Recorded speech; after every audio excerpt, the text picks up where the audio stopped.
ஏதாவது பிரச்சனை பண்ணிட்டே இருப்பான் அப்படின்னு சொல்லி சிலவங்க பயப்படுவீங்க. அம்மான்னு சொல்லுங்க, அம்மா அந்த பையன் எப்பவுமே என்ன டார்ச்சர் பண்ண சொல்லிடாத. ஆண்டவர் உங்களோட இருக்கும் பொழுது ஆண்டவர் உனக்காக யுத்தம் பண்ணுவாரு. அவன் உன்னை எதிர்த்து வந்தாலும் அவனால உன்னை ஒன்றும் செய்ய முடியாது. கர்த்தர் உனக்காக யுத்தம் பண்ணுவாரு. எவ்வளவு நல்ல ஆண்டவர் பத்தியா. நீ அவர் பிள்ளையா இருக்கும் பொழுது உனக்கு எதிரிகள் கிடையாது. அப்படியே எதிர்த்து வந்தாலும் ஆண்டவர் உன்னை காப்பார். புரிஞ்சுக்கிட்டீங்களா?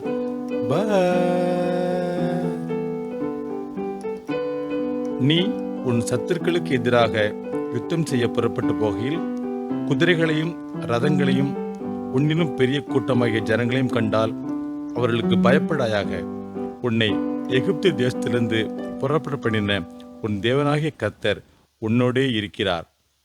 உபாகமம் 20:1.